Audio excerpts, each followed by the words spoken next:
Anong sinasabi mo, Vier? Tanong ni Gianna nang makabawi. Mabilis ang takbo ng elevator at dahil silang tatlo lang ang sakay, ay mabilis silang nakarating sa kanilang apartment. Nagpatiuna siya sa pagpasok sa loob kaya hindi niya napansin ang simpleng pagsenyas ni Nash kay Vier. Mommy, bakit hindi mo alam? He is my daddy.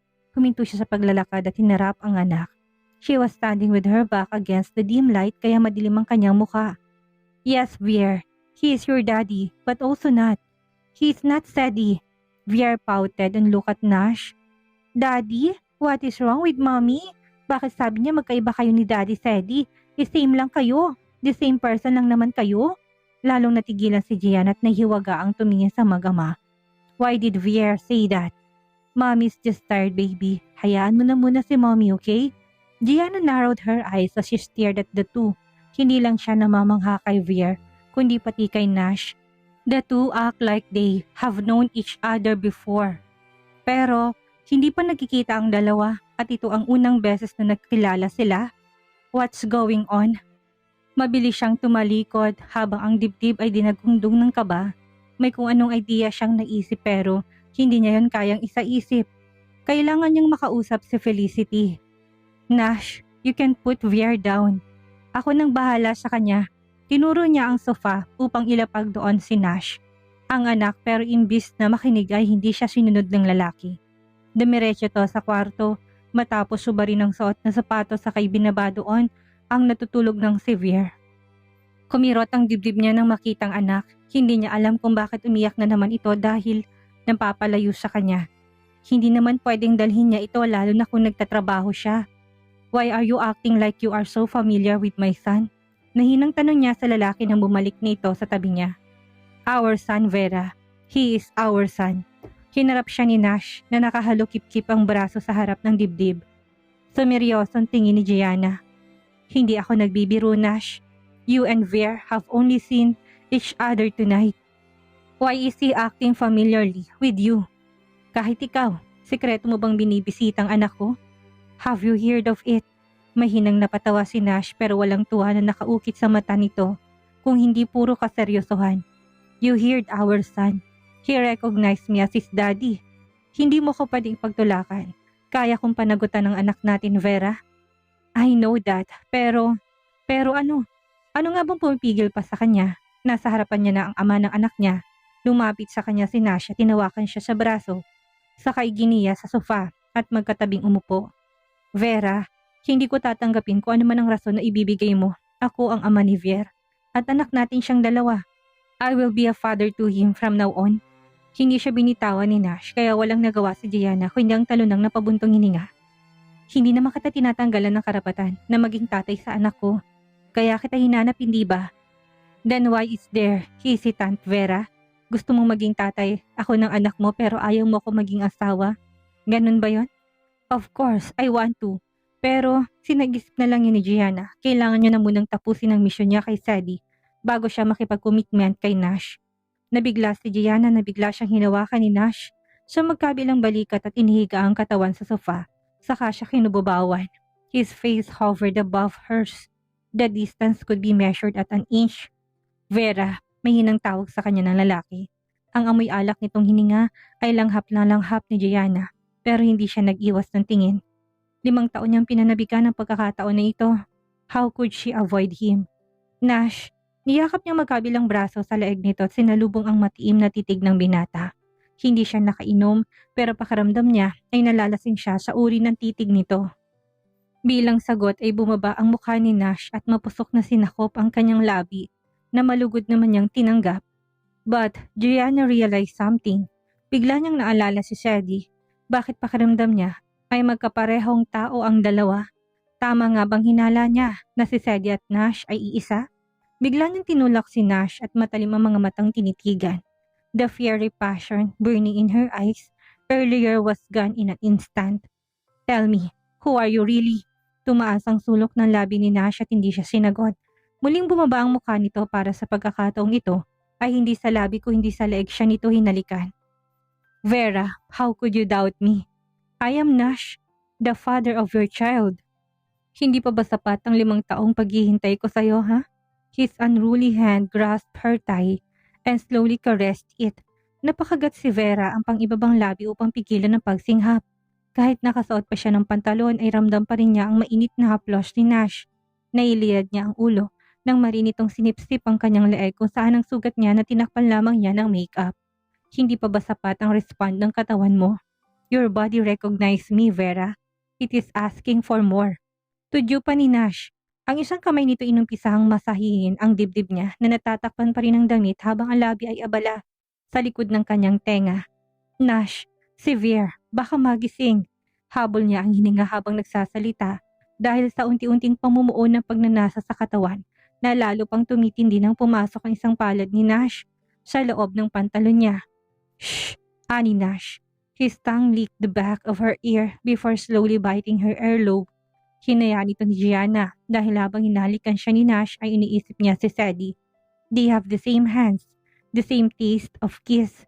Paano kaya kung iisa lang sina Sadie at Nash? Why is Nash pictured on Sadie's table? And why did Sadie act like he was familiar with her? The voice and the face could change.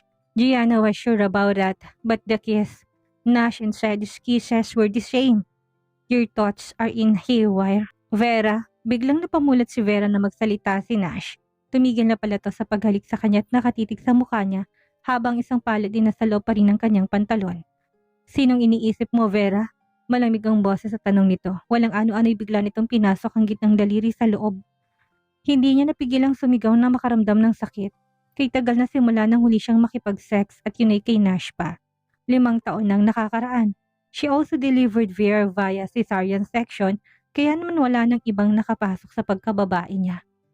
Tell me, Vera, sino iniisip mo ha? Napapikit si Gianna na maging dalawa ng daliri ni Nash sa loob niya na nagsimula ng umulos. Her breath became rug but before she could enjoy the sweetness of being pleasured, her phone rang. It was a customized ringtone kaya nang tumunog ay alam niya na kaagad kung sinong tumatawag. It was her boss. Sadie, anong ibig sabihin nito? Sina Sadie at Nash ay magkaibang tao? Mabilis ay tinulak ni Gianna si Nash. What the heck? Was she wrong in her judgment? Magkaibang tao ba si Nash at Sadie? What's wrong, Vera? Nagmamaktol na tanong ni Nash. Halata sa boses na aborido ito dahil sa naudlot nilang halikan. Paggamat ang kamay nito ay nasa loob pa rin ng pantalon niya, halata nitong nawala ng init sa katawan ni Gianna. My boss is calling. Aniya, pilit niya itong itinulak at bumaba sa sofa upang kunin ang cellphone na nasa ibabaw ng maliit na mesa. Mabuti na lamang at hindi nagising si Vera kung hindi makikita sila nitong magkapatong. Agad na dumilim ang mukha ni Nash. Your boss? Napaismit siya. Your boss is right in front of you, giving you pleasure that could bring you to heaven. Sinong boss ang tinutukoy mo? Naasar na hiyaw niya sa isip. Hindi niya rin naman yun masasabi ng diretso kay Gianna dahil malalaman itong tunay na pagkatao niya. How did you even know that it was your boss calling? Maasim pa rin ang boses sa tanong niya. Nilapitan niyang babae at niyakap mula sa likuran. Natigil ng pagtunog ng phone pero kitang-kita ni Nash ang pangalan niya sa screen ng cellphone ni Gianna. Nangunot ang noo niya. Who dared to call his secretary at this hour using his phone? Bilang pag-iingat ay meron siyang sariling cellphone na Nash at meron ding para kay Sadie. At ang cellphone ni Sadie ay, shit, mahina siyang napamura nang biglang may maalala. Gianna was already trying to call Sadie's cellphone back. Nang marinig siya nito at mabilis itong humarap ay kagad siyang pinalisikan ng mata. Don't you dare curse in front of my son. Napangiwi si Nash at nilapitan si Gianna. I'm sorry, Vera. Hindi ko na uulitin. Yumuko siya at kinintala nito ng halik sa labi bago sa noon nito saka nagpaalam. I have to go. Umangat ang isang kilay ni Gianna. Sigurado ka, kanina lang hindi maipintang mukha mo dahil tila nabitin ka. May ganap itong magbiro. Tumikwas ang sulok ng labi ni Nash. Tama ito, bitin na bitin siya at kahit ang namamaga niyang pagkalalaki hindi pa rin kumakalma. If he could only bend her body down on the sofa and strip her naked while fucking her from behind, then Nash would be satisfied. But he couldn't. Kailangan niya nang umalis. I will make sure that next time we will not be interrupted. Mahigpit niya itong niyakap sa kamuling kinuyumos ng halik sa labi at nang bumitaw ay seryoso na muli ang muka. I will see you again. Please tell Veer that I will miss him and will see him again soon. Tumango si Gianna at nihatid niya na ito hanggang sa labas ng pintuan. Nang makalabas siya at habang sakay ng elevator ay kagad niyang tinawagan si Centel, ang acting assistant niya habang nagpapagaling pa si Helios. Wala siyang problema sa lalaki dahil katulad ni Helios ay magaling din ito. Pero mas ekspertong lalaki sa pakipaglaban at paggamit ng computer. Kaya ito ang hacker genius niya. Gentle, did you call me? Malamig ang boss tanong niya nang sagot nito ang tawag. Alam niyang hinaklang nito ang numero ni Gian at hindi si Sadie. Ang tumawag dahil naiwan niya ang phone na yon sa apartment niya. Yes, boss. Sadie frowned, hearing the casual and calm voice of Sintel. Hindi ba't ang sabi ko ikokontakin mo lamang ako kapag may emergency? Do you want to die? Mahinang tawang sinagot ni Zentel na ikinakunot ng noon ni Sadie. Alam niyang walang takot sa kanya si Zentel dahil kilala na nito kung ano ang ugali niya. Hindi lang yon, matalik silang magkaibigan simula nung bata pa, kaya kahit na ano pang istorbong gawin nito, hindi pa rin niya kayang magalit dito. Isa pa, hindi rin to tatawag kung walang importanteng sasabihin. Alam ko kung gaano ka-importante ang ginagawa niyo ni Vera, boss. But I'm telling you, kung anong ibabalita ko ay mas importante pa yun sa labing-labing niya ng babae mo. Sinundan niyo ni Zentel ng mahinang tawa. Shut up, Zentel. Tell me, anong importanteng bagay ang sasabihin mo? Nakababa na siya sa basement kung saan nakaparada ang kotse niya. Pero hindi ang kotse na ginamit niya kanina habang sakay si Gianna ang ginamit niya. Dahil meron na rin siyang unit sa building na ito, ay 2 kotse ang nakaparada dito. Hindi na rin siya dumaan sa unit niya dahil bukod sa appliances ay wala nang ibang gamit doon. At ang mga damit niya nasa kanyang penthouse pa rin. Mabuti na lang at tuluyan ng kumalmang alaga niya. Dahil kung hindi, ay makakatikim talaga. Sa kanya si Zintel, we have already found out who entered your underground office. Agad na dumilim ang mukha ni Sadie at inapakan ng silinyador ng kotse. Upang lalo pang bumilis ang takbo ng kotse niya. Ang unang description na ibinigay sa kanila ng waiter na nagdala sa babae sa underground office ay hindi nila maintindihan. Kaya wala silang nagawa kundi kitlin ang buhay ng lalaking yun. Pero ngayon, Zentel actually managed to dig her face. Really? Aniya perong matay na nilisik na anumang sandali gusto niyang pumatay ng tao. Dahil sa mabilis sa pagpapatakbo ng kotse, mabilis niyang narating ang underground office sa Laguna. Ilang araw nang hintong operasyon sa baba, pero ang bar sa itaas ay patuloy pa rin sa pagkikater ng customer. Sinalubong siya ng mga tauhan na tila na babahala. Hindi niya pinansin ang mga to at dumiretso sa naghihintay na si Zentel. Nakaupo ito sa sofa, habang ang laptop ay nakapatong sa hita nito. You have finally arrived. Salubong nito. Umupo siya sa tabi nito at kinuhang laptop saka pinanood ang video na ginawa nito para sa kanya. Kung saan kitang-kita niyang babaeng kausap niya sa motor nung gabing nangyari ang panluloob. Sadie watched intently. Halos hindi siya kumurap habang pinagmamasdan ng bawat kilos ng babae. Kung paano ito pumasok sa bar at makipag-usap sa asset hanggang sa tanggalin nito ang suit na mask para uminom. Walang pinalampas sa detalye si Sadie. Nakatagilid sa CCTV camera ang babae pero nang dumating ang pagkakataon na humarap ito sa camera, ay agad na natigilan si Sadie. Namutla ang mukha niya at hindi makapaniwala sa nakita. He even paused the video to make sure that he was seeing was correct. It was Gianna, his secretary. It was also Vera, the mother of his child. What does it mean by this? The video was completely burned, but I still have ways. Zentel was grinding. Ang akala nila ay porket na-hack nilang camera, tuluyan na mabubura ang video ha? Napaismis si Zentel. They are still babies. Shit, maras na nahihilamos si Sadie ang palad sa mukha. Why the fuck is she there? Anong gusto niya? CSS? Natigilan si Sadie sa simpleng sagot na yun ni Zentel. Bigla niyang sinarang laptop. What? He was out of state. Sa palagay niya si Zentel ang boss at siyang ordinaryong tauhan lang. Gulong-gulong isip niya sa natuklasan. And they are also planning to invade your underground territory. Bakit hindi mo sila bigyan ng grand welcome? You can let them in and blow them up into pieces. Wouldn't it be too fun? Zentel was grinding evilly, as if he were already imagining Gianna and her team being blown up and burned. Sigurado ka ba sa sinasabi mo, Felicity? Gulat na tanong ni Gianna nang binisita niya si Felicity kinabukasan. May bitbit itong breakfast kaya hindi na siya nag-abala na magluto lalo na't nagustuhan naman ni Vier ang dala ng ninang nito. Kagabi pagkaalis ni Nash ay halos hindi siya makatulog sa kakaisip kung magkaiba o isang tao lang sina Nash at Sadie. Lalo pang misteryoso ang pagkakilala nito ng kanyang anak. Sinubukan niya itong interogahin kanina pagkagising nito pero tikim ang bibig nito na tila ba isa yung sikreto sa pagitan nila ni Nash. Hindi na rin niya ito pinilit kaya wala siyang iba papagtakbuhan kung hindi si Felicity. I am sure, gals. Bakit sa tingin mo, magsisinungaling ako sa'yo? Hinayaan ni Gianna si Vier na kumain na mag-isa, bagamat hindi siya umalis sa tabi nito. Si Felicity naman ay seryosong nakaharap sa laptop nito. Kung ganon, ay mas maigi kung lulubusin natin ang kuta ni Mr. Monroe sa lalong madaling panahon. Paano kung mas marami pang inosenteng mabibiktima? Masakit man isipin na sarili niyang boss ang pinagkakanulo niya, ay pinatigas pa rin ni Gian ang sarili. Kung para sa kapakanan ng nakakarami, kailangan niyang gawin ng tama, kahit pa masasaktan ng puso niya dahil nahulog ng loob niya kay Sadie. Pero bakit mo nasabi na si Sadie at Nash ay iisa? Naguguluhang tanong ni Felicity. Dahil sa sinabi ng kaibigan ay biglang nagangat ng mukha si Vier mula sa kinakain at nalalaki ang mga matang na pamulagat sa kanilang dalawa ni Felicity. Gianna raised her brows and remembered the conversation between him and Nash. May alam ba talaga anak niya tungkol sa tunay na pagkatao ng ama nito? Pero alam niyang hindi siya makakakuha ng sagot dito kaya hindi na lang niya ito pinansin. Ang importante ngayon ay mapasok nilang lungga na sinasabi ni Felicity. Nagkibit siya ng balikat. I just feel it, but I can't quite grasp it. What do you think? May basis ba ang hinala ko? Sumeryosong mukha ni Felicity. That's not impossible. Ang sabi mo nga nakita mong larawan ni Nash na nasa table ni Shady.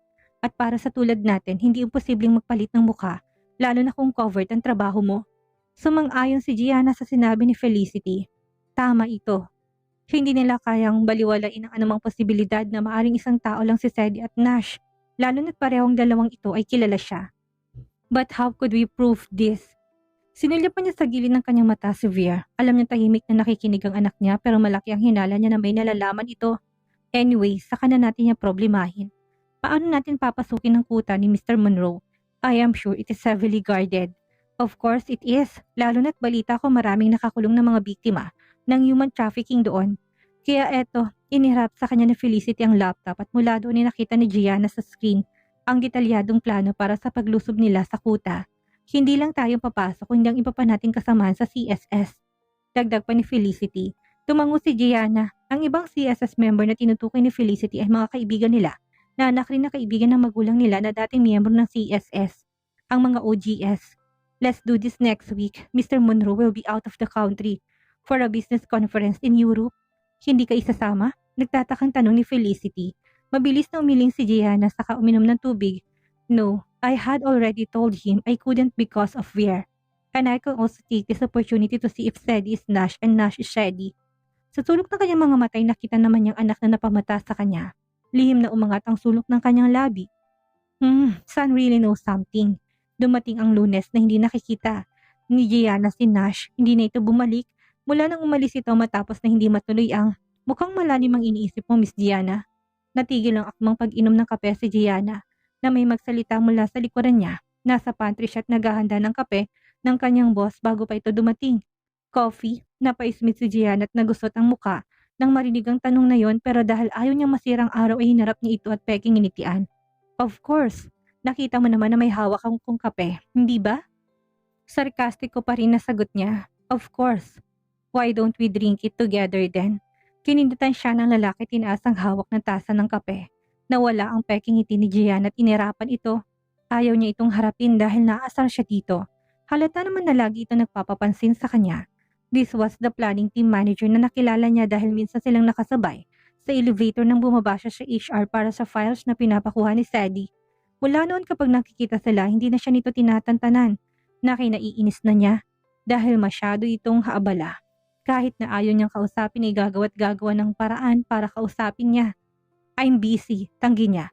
Bitbit ang tasa ng kape para kay Sadie, tinalikuran niya ito para lumabas ng pantry. Pero mabilis na humakbang si Sandro, ang team manager at tinirangan siya.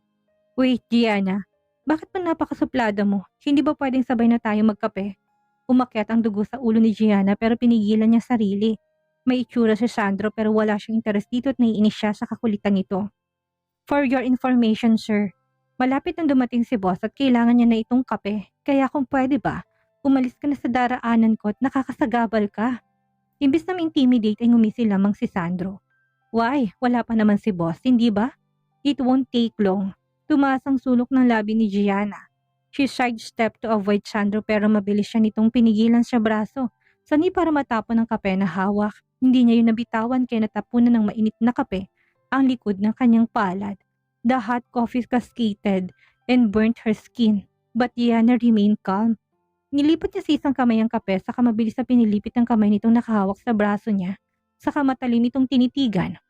One more time and I will break your arm. Malamig ang boses na babala niya sa katuluyan tong tinalikuran. Imbis na matakot sa pagbabanta niya, ay ngumisi lang si Sandro sa kakinagat ang pang-ibabang labi habang nakatingin sa papalayong figura ni Gianna. Damn you! You are so hot when you are angry, Gianna. Mapapasakin ka rin soon.